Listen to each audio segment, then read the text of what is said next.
త్రివిక్రమ్ గారు మిమ్మల్ని బాగా అప్రిషియేట్ చేశారు. నాకు సితార కంటే ఆయన బ్యాక్ బోన్ అనుకోండి. నాకు ఆయన చాలా ఫేవరెట్. ఫస్ట్ ఆఫ్ ఆల్ నాకు ఆయన సినిమాలు కానీ, నువ్వు నాకు నచ్చావు కానీ, మల్లీశ్వరి కానీ, మన్మధుడు కానీ, ఇవన్నీ నాకు చాలా చాలా ఇష్టం. ఆయన స్టైల్ ఆఫ్ రైటింగ్ కానీ నాకు, నేను చిన్నప్పుడు బాగా అప్రిషియేట్ చేసిన సినిమా. సో ఈ సినిమాలో మాకు ఎప్పుడైతే షూటింగ్ అయిపోయిన తర్వాత ఫైనల్ కాపీ ఎప్పుడైతే రెడీ అయిపోయింది, ఇంకా మేము హ్యాపీ ఈ కాపీ అని, దాని తర్వాత ఆయన్ని కలవడం జరిగింది.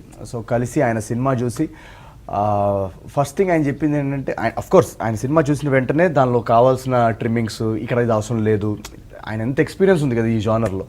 సో బ్యూటిఫుల్ సజెషన్స్ ఇచ్చారు ఆయన. ఇది ఇక్కడ ఇది అవసరం లేదు, ఇక్కడి నుంచి ఇక్కడికి వెళ్ళిపోవచ్చు, ఈ ట్రిమ్మింగ్స్ అవన్నీ ఏంటంటే సినిమాని బాగా టైట్ చేసేసాయి. నాగవంశీ గారికి మంచి పాజులు తెచ్చినాయి. సో అండ్ ఆయన నాకు ఇంకొక very very excellent quality Trivikram గారిలో ఏంటంటే, ఇప్పుడు మేము ఈ బ్లాగ్స్ ఇవన్నీ మేము రాసాం కదా, ఆయన చూసి ఎక్కడ ఇప్పుడు ఏంటి ఎలా కనెక్ట్ అవుతారని ఒక వెంటనే ఆయన చూసి అసలు ఏది మార్చాల్సిన అవసరం లేదు, అన్నీ వర్కౌట్ అవుతున్నాయి అని చెప్పి చేసి ఒక హక్ చేసుకున్నారు అనమాట. సో అప్పుడు నాకేంటంటే, అబ్బా ఏదైతే మీటర్లో మేము సినిమా అనుకున్నామో అది ఎగ్జాక్ట్గా పట్టేశారు ఆయన 1 సెకండ్లో. అంటే కొంచెం పైకి కింద కూడా వెళ్ళా పర్ఫెక్ట్, ఆయన మీటర్ పర్ఫెక్ట్గా పట్టేశారు ఆయన.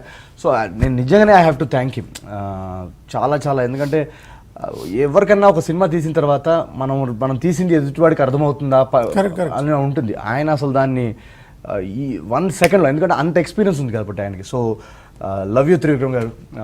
అండ్ యా, సో ఈరోజు వీఆర్ ఆల్ సూపర్ ఎక్సైటెడ్. మొన్న బ్లాక్ బస్టర్ టాక్ వచ్చిన తర్వాత ఫస్ట్ వెళ్ళి ఆయన్నే కలిసి మేము అంతా హక్ చేసుకొని మేము నవ్వుకుంటున్నాం అనమాట. ఆ టెన్షన్, ఆ లాస్ట్ మినిట్లో ఎడిట్ చూసుకొని ఇన్ని డిస్కషన్స్ ఉంటాయి కదా, వాటి గురించి నవ్వుకుంటున్నాం మేము. అసలు లాస్ట్ ఇయర్తో పోలిస్తే ఈ సంవత్సరం వంశీ గారు నవ్వుతున్నారు.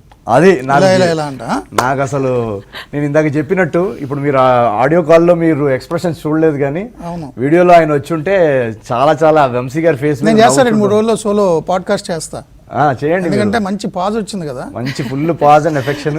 అండ్ మొన్న ట్వీట్ కూడా పెట్టారు నిన్న, 10 months తర్వాత వెరీ వెరీ హ్యాపీ ఇలాంటి ఒక గుడ్ న్యూస్ రావడం అనేది. ఎందుకంటే ఎవరికన్నా క్రియేటివ్గా కొంచెం సెట్ బ్యాక్ వచ్చినప్పుడు ఆ లో అనేది వస్తుంది ఏ ఆర్టిస్ట్ కన్నా. సో ఏమంటారు, కొంచెం లేట్ అయినా కూడా మా సితారా బ్యానర్లో ఇంత మంచి సినిమా పడడం అనేది మా అందరికీ చాలా చాలా హ్యాపీ.